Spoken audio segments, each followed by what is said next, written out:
So NXT happened on 4th of July. Nobody watched or cared. I'm sorry, but like starting a show with the women would not draw any viewership or really care. So this was a tape show, but the thing is, reality, even if it was a tape show, the show would not have gotten like people to care about. Especially based on the card. So Blair Davenport defeats Roxanne Perez. It's whatever. I don't really care. We then get a vignette of BaronCorbin. He said last week sucked. He miscalculated the nostalgia of the lone wolf and thought it would pay off. He's gone. He got all family, fame, and money, but he just seen good. But is he seen as good? Good? Are you kidding me? Corbin needs to be feared and respect. Wait, I don't know. Okay, someone like I guess they added their dialogue, so that's bullshit. He dedicated his future. He can't go to the past, and he has to kill it. It doesn't want people blowing.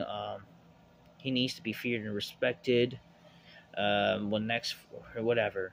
He dedicated his future. He can't go back to the past. He has to kill it. He doesn't want people bowing down to him. He doesn't want people to business and authority. He doesn't care about his pockets or what's in them. He's damn sure doesn't want to be a manager. He hasn't worked hard for the past few years to just go back. He needs to burn it all down. No gimmicks, no nonsense, no bullshit. BaronCorbin. Okay. So he's bullshit, no bullshit BaronCorbin. You see, this is the problem, and I'm surprised that this is what BaronCorbin is doing. You see, in professional wrestling, you need a gimmick. You need a gimmick. And the fact that they're doing this with BaronCorbin, who I believe is like has a little bit of old school mentality, it just he sadly is not like really the most entertaining guy in wrestling. So they're doing this thing with BaronCorbin, and that's like not gonna help. That's not gonna help him a lot. Like no gimmicks. Like I'm sorry, you're not gonna last long with that, and that just means he's gonna have no character. Like what? I don't fucking know. I don't know what to tell you. I don't know. Just it is what it is, man. Mustafa Ali defeats Tyler Bates. He's gonna face. He challenges Wesley for the North American title at Great American Bash. Who the fuck cares? Booker T looking jack, motherfuckers.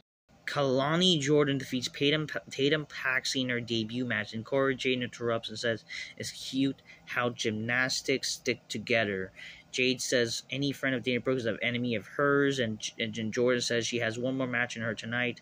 So how about we settle this ring right now? Then Jade tells her to not do what to tell her. Jade tells her not to do what to do ever, and then leave. Okay. So we get the NXT Underground match. Well, so like they basically what they did is they took apart the ring instead of having the Underground. So it's not really an NXT Underground. It's not really like an Underground. They're freaking fighting in the ring. It's not. I don't fucking know. Whatever. It's not the Underground. So Eddie Trump, who was trained by Gable Steveson against his own fucking brother. How does this make any fucking sense? So Eddie Trump defeated Damon Kemp via knockout in the first ever NXT Underground match. And then Gable Steveson basically suplexed everyone and everything. That's what he did. I don't know. People were messing with Gable Steveson.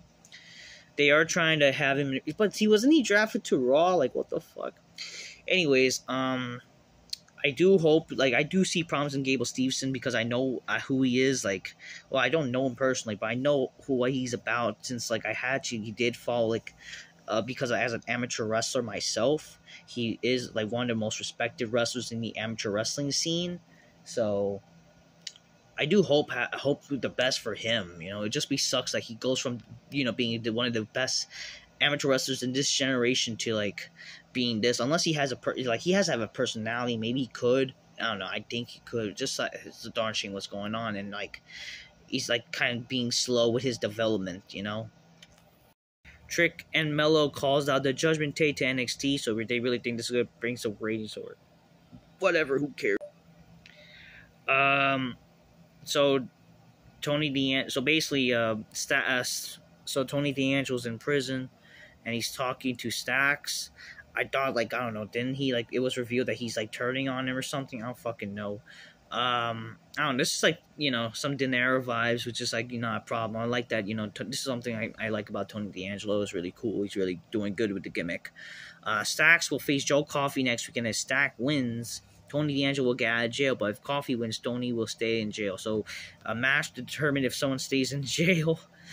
Man, that's it's good old wrestling, which I do like. It's crazy enough that I do like. However, Kia defeats JC Jane, and then JC Jane attacks her from behind. I don't fucking know. I don't care. So they're gonna do some fucking 50-50 booking shit. I don't fucking know. Von Wagner just attacks some fucking guy. I don't fucking know. I don't care. Noandar is sad about his loss of his I don't know, dildo toy. Like he used to stick it up his asshole, and he's like crying about that, how he lost it. I don't fucking know, or do I care? It is a gay group. We get Wannabe Crime Time coming up. I mean, everybody's a Wannabe Crime Time now. We have the Street Profits and Carmelo Hayes and Trick Williams. Everybody's a Wannabe Crime Time. Like, holy shit. The Dayds defeated the Creed Brothers, and the loser leaves the NXT match, so the Creed Brothers are going to the main roster, which, good for them. It's kind of like a more I don't know, like, I guess it is definitely more of a, what they say, promotion. So it's honestly better for them. Who really cares about the Dayds? Honestly, it's like fucking, like, wow, you're garbage. Who cares? This is really oh, we're staying in NXT. Like, who fucking cares? I don't know. Like, the loser leaves NXT match is like really not really that exciting, to be honest with you. Because who the fuck wants to not go up to the main roster? So yeah, that was the show for you. I don't know how it went, but whatever. That's what I get from the spoilers and from what I've seen. Not that I really cared. So that was like the 4th of July show. They should have just called it a Great American Bash itself. I mean, who the fuck is gonna? You see, it's one thing that people would probably rather care to watch Raw, but my God, for NXT, like, I don't know. Honestly, NXT should just be gone. That's all. I'll be up for that. NXT just be gone. If you're gonna bring up people, like, you just fucking bring up people. You know what I mean? Man, I don't know. I don't really care. I don't know. That's NXT for you. Till next time, peace. Yeah, bye. And for the 4th of July show, it's better to not watch it. Just be honest with you.